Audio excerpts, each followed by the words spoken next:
the head of the United Auto Workers has really let you down. To agree with that whole situation that they just did, that's so good for China and it's so bad for Michigan. Which side are you on? Which side are you on? A clip from a Trump rally in Michigan, where he opened his his rally in Michigan. Is probably not a great way to open a rally in Michigan, by attacking UAW's international president, Shawn Fain. Let's take a listen to this. United Auto Workers, I just want to tell you, the head of the United Auto Workers has really let you down. To agree with that whole situation that they just did, that's so good for China and it's so bad for Michigan. So there you go. That was a relatively short clip because that's basically all that is all he said about the UAW. He goes on to talk about Joe Biden and electric car mandates and things like this. But eagle-eared listeners will note that there was not just a whole lot of reaction, even during that short clip. And I listened to some of the rest of the rally, and it was all punctuated all throughout with applause and hooting and hollering and on all of this stuff. People really excited. And so I thought it was really interesting that as he, attacks the most prominent labor leader in the United States, in Michigan, they're totally silent, just completely. There is no reaction at all from the crowd, and it's such a short clip that I'm going to play again, and this time I want you to listen to not just his comments, and we'll talk about those, but the reaction or lack thereof from the crowd. Listen to this.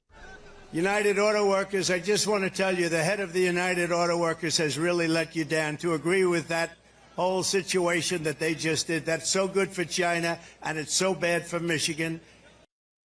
Hey, 5 seconds. Just wanted to say that this is only possible because of our donors. If you want to see more of this, then consider donating yourself at tvlr.fm/donate. There you go. Do you agree with that? He asks, and nobody responds. So that's a pretty interesting, little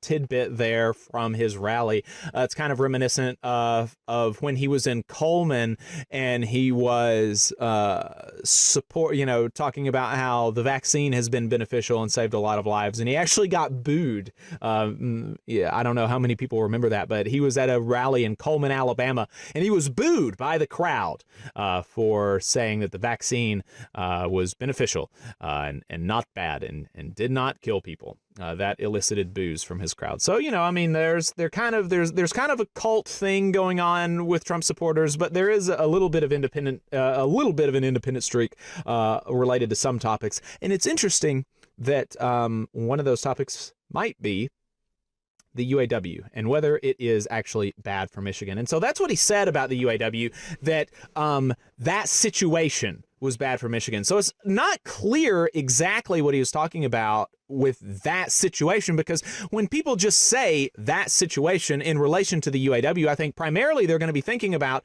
the Big Three strike in 2023, at the end of 2023, right? And so like you just say the situation with the UAW, that's going to be the first thing that comes to your mind, right, is the strike. And obviously that was not bad for Michigan. That was very good for Michigan, actually. That's going to be bringing in hundreds of thousands, millions of dollars more from these companies into the local economies by virtue of it being paid to the workers rather than being sucked up by stockholders and shareholders and everything like that. So obviously that is going to be very good for Michigan. Another thing, that people might be thinking of with that situation about the UAW would be the current campaign to organize the non-union auto sector in the South. And again, obviously very good for Michigan if you take labor out of competition and you're not having investment decisions being made primarily or in large part based on which state is willing to exploit their workers the most. Right? It is just good for Michigan if that's not the way that these decisions are being made, in the same way that it's good for Alabama if that's not the same way if that's not the way that these decisions are being made. So, he goes on to talk about electric vehicles. And so perhaps he is, talking about the UAW's support for a just transition, although that was not clear in those comments, obviously, the isolated comments about the UAW. But he could have been talking about that. But, the UAW's position on a just transition is that it should happen because climate change is real and it's important to combat that to the extent that we can. But, the UAW is not making these investment decisions by the auto companies. They're not the ones that are driving these decisions. In fact, nowhere in the contract that they just won do they have any say over these decisions about what to make, what kind of cars they're going to be making, right? And so the UAW's position has primarily been, if this is going to happen, and it should, we think it should, but if this is going to happen, workers should be making good wages. It should be good union wages, healthcare, retirements, things like this. There should not be a second tier of employment in the auto industry snuck in through the manufacturing of electric vehicles and car batteries.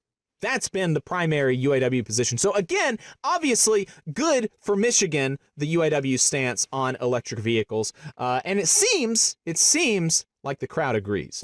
So I thought that was interesting and worth pointing out to people.